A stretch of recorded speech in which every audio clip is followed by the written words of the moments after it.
Hey guys, so today we're making some pozole. Please make sure you like, share, and subscribe. Let's get started with the recipe. So I'm starting with about 3.5 pounds of boneless pork shoulder. You could also use other parts of pork. I'm adding in a tablespoon of salt and then 3 bay leaves. And so you're gonna boil this for about an hour, and it's gonna create a lot of like foam and scum, and you just want to take all of that off of there because we don't want that in our delicious soup. So make sure you get all of that foam and scum that comes from the pork. I know it looks really gross, but you're gonna do this throughout the cooking process. Next, you're gonna use 2 ancho chilies and then 5 Guajillo chilies. And so I had a bunch of chilies left over from when I made that birria. So I was like, why not make another Mexican dish? And so this is me trying to utilize all of these delicious peppers. And so you're just going to remove the seeds and the stems. I am wearing gloves because, you know, you don't want to accidentally touch your eye or for whatever reason, and then your eye is all burned. So make sure you wash your hands thoroughly after handling these peppers.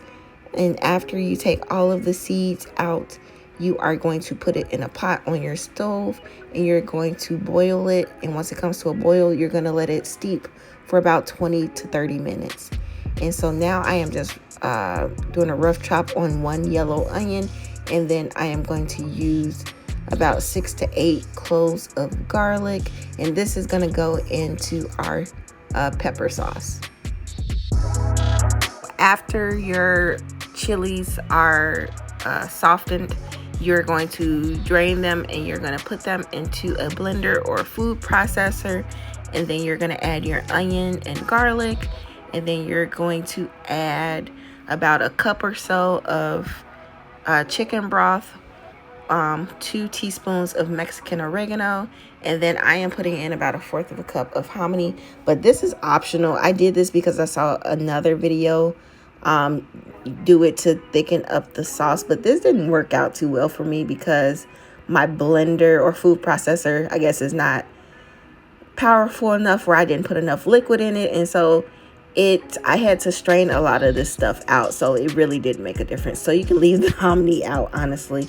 And so this is me putting my puree into a mesh strainer because we do not want all of those clumps inside of our delicious soup. And so you're going to sift this through here until you get all of that delicious sauce out of there.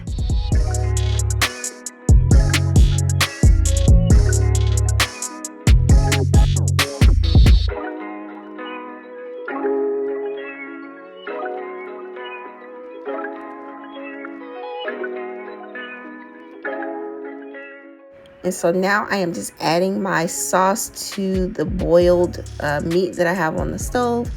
And make sure your meat is in bite-sized pieces. I forgot to mention that in the beginning. I should have cut my meat before I started boiling. And so you're just going to stir that up. And then you're going to add about 3 cups or so of chicken broth. And then we're going to let this simmer for about another hour. And you're going to continue to skim the fat off of this as it cooks. Now I'm adding about 2 teaspoons of cumin. I'm also going to add some salt. And you want to season to your taste. Just make sure your food is not bland, okay? And so this is me adding the salt. And then after I tasted it, I decided that it needed a little bit more cumin. And so I added another teaspoon of cumin. And so that made 3 teaspoons total. And you're going to stir that up. And as I stated earlier, we're going to continue to skim the fat off of this because we do not want all of that oil in our soup.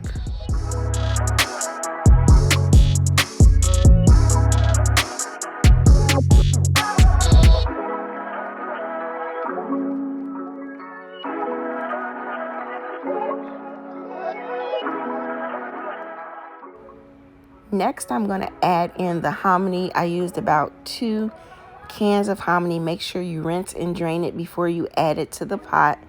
And then after you add the hominy, you're going to stir it up and let that simmer for about another 30 to 45 minutes. And that's pretty much it, you guys. This was actually pretty easy to make. I've never made pozole ever in my life. And so I decided to make this after watching Simply Mama Cooks and Views on the Road. They make some really delicious Mexican food. I will link their channels down below. This is the finished product. I just garnished it with some onion, some cilantro, some radish, and then I am eating it with some corn tortillas on the side. You could eat it with some tostadas. You can add cabbage to this, like some shredded cabbage on top. But this was really, really easy to make. It tasted so good. I don't know what else to say about it. I hope you guys enjoyed this recipe. Bye.